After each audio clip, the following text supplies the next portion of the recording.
All right, folks, welcome. I am extremely excited about this next topic that I'm going to be talking about. This is actually my first video that I'm going to be doing that's not a traditional review. I do see the majority of videos that we're going to be doing for this channel being reviews of short stories, novels, or collections, and other various forms of media from the era that I've described before in fantasy, science fiction, and horror. But I'm also got a few videos here and there that are going to be a little different. Before I started this video series, I actually sat down and came up with an outline of more than 50 different video channel topics that I think would be good for the YouTube infrastructure for you folks to experience and so forth. I wanted to make sure that this had legs and then it could go somewhere. I didn't just want to do 4 or 5 videos and then finish it up or call it a day because I didn't know where it was going to be going. And then this is the first of the non-review style things that we're going to be talking. Again, it's going to mostly be reviews, but occasionally I've got a topic here and there that I want to talk about that's not going to be a review. So if I did one video a week, I'd have at least a year of videos planned ahead of time. So today I want to talk about something I think is really cool and fascinating to me, and it's where I see fantasy today. And every single piece of fantasy that you are enjoying right now and has been for decades, whether it's a fantasy video game, fantasy board game, fantasy comics, fantasy novels, fantasy movies, fantasy short stories, role-playing games, whatever fantasy that you have been experiencing for the last few decades has been influenced by 4 separate pillars. And what I want to do to you today is talk to you about those 4 pillars, where they came from, why they're influential, and how you can see them in today's modern fantasy. It's really cool. So we're going to start, and we're going to do them in chronological order. The first of these pillars is Robert Howard's Conan. And Robert E. Howard is one of the pulp writers. He's one of the most vivid ones that's out there. His Conan really has stood the test of time, both the character and the central concepts from it. Conan was not the first, nor was he the last in this sort of genre of sword and sandals, of low-level sorcery and such. But he is certainly the most well-known, both Robert Howard and the character of Conan. And Conan has survived today in comics and so forth. In fact, one of the first comics I ever read was The Savage Sword of Conan title by Marvel Comics, which I just absolutely loved, and to this day is probably one of my top 5 or 6 titles of comics that I've ever read. I love it. But Conan is very different than a lot of other heroes, especially ones that are going to come later. The central issue of the day, the central conflict in a Conan story, other than, the occasional I'm fighting a bad guy or something like that, or a monster, the central conflict for Howard is this noble savage, the noble barbarian versus the decadent civilization. And for him, he sees the central concept of we have lost something that was noble in who we were back then. We've lost it. It's gone. And modern civilization is decadent. It's hiding behind itself. It's self-indulgent, and it's turned on itself. And there was something noble that we had when we were savages. And it's not just his Conan stories. All of his stories have it. For example, he writes a story actually in the Cthulhu mythos, set during the Roman Empire times, where the Roman Empire is are the bad decadents, and they're going up against these noble Picts and Celtic people in the British Isles that are fighting against them. So it's not just Conan or his other heroes like Kull the Conqueror. It's also pretty much all of his stuff. So if this is his central sort of mythos, is that his central conflict is that there is this noble savage, noble nature versus decadent civilization, decadent culture. And you will see it throughout this and throughout many things that followed through it. Tons and tons of writers in fantasy would write Robert E. Howard and Conan inspired stuff moving down the future. Conan the Barbarian, in fact, has heavily influenced games, video games, and stuff moving forward. There's a barbarian class in Dungeons and Dragons. There are, and this central mythos, this central sort of fighting structure, the battles between nature and barbarians, and there's a nobility to them. There's a power to them against the decadent cultures and civilizations is one that continues to this day. And so I consider Robert E. Howard's Conan to be the first of 4 pillars that was published.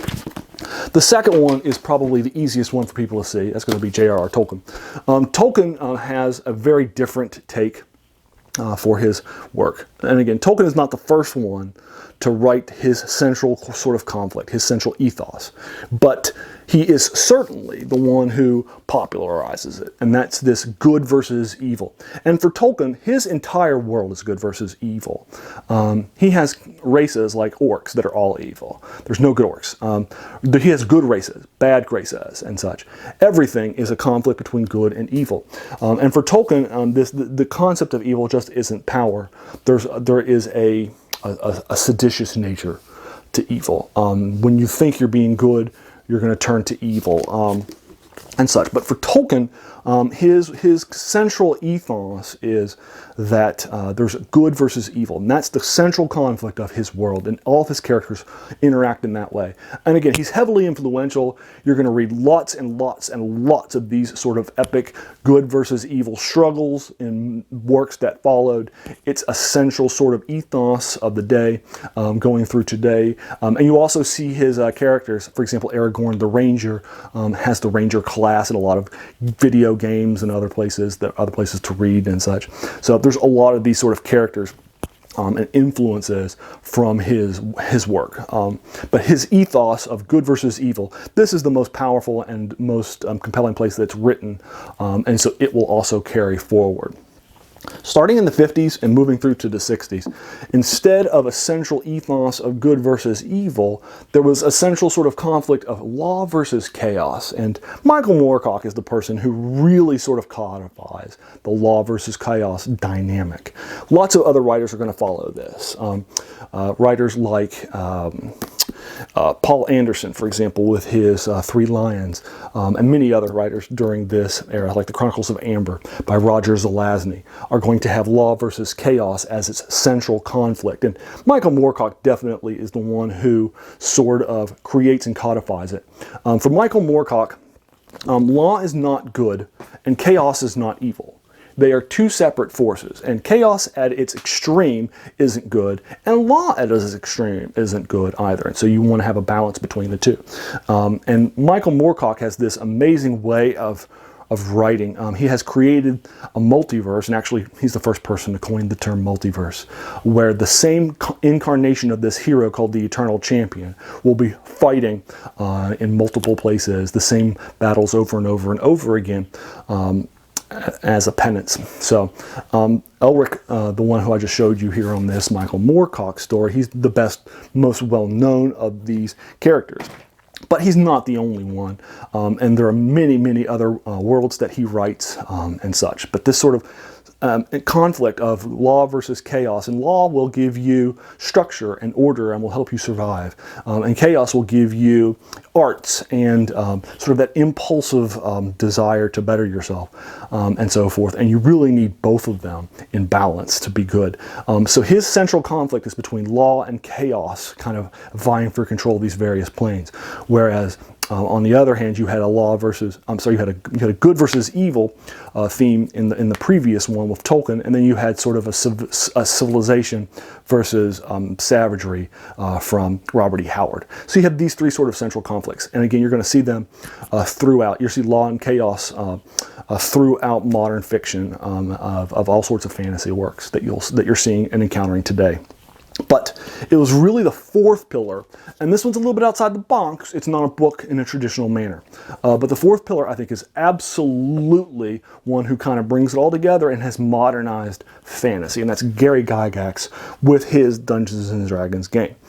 Gary Gygax in the 70s will put together a game with some of his friends like Dave Arneson, and will publish a game called Dungeons & Dragons. And in Dungeons & Dragons, he takes a lot of these various influences from fantasy previously and things that were popular at the time. And the popular dominating mythos at the time with the Chronicles of Amber and Moorcock and stuff was law versus chaos.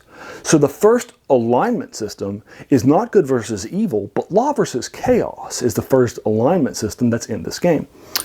Later on, a couple of years later, he'll publish Advanced Dungeons & Dragons, where he'll add in also a good versus evil dynamic too, so that you can be lawful, chaotic, or neutral, and then you can also be good, evil, or neutral as well. Both of them are possible. They're separate axes.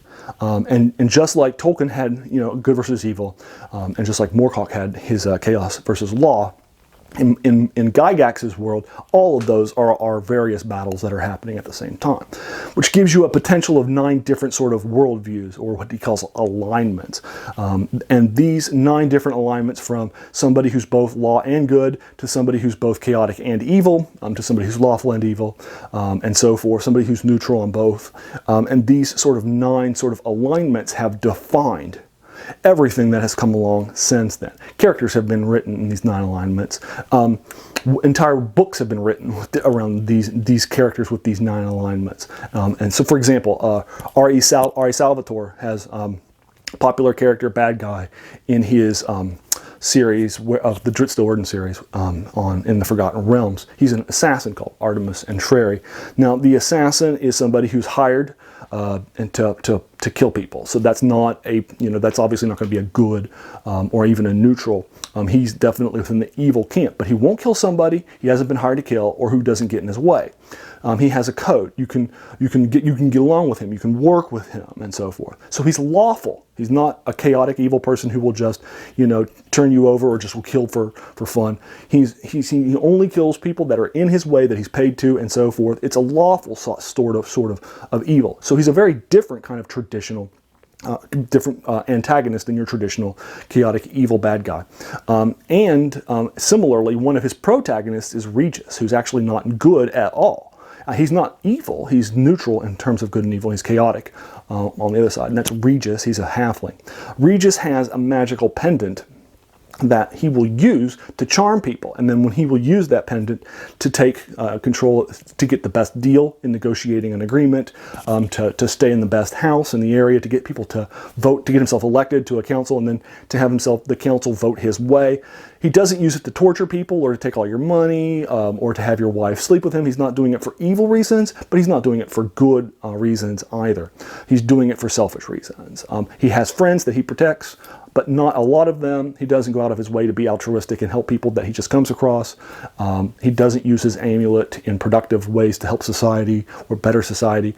You would never imagine a good character like Drizzt Do'Urden who would use the pendant the same way that Regis uses it for his own selfish gain. He would only use it as a last resort and only for good.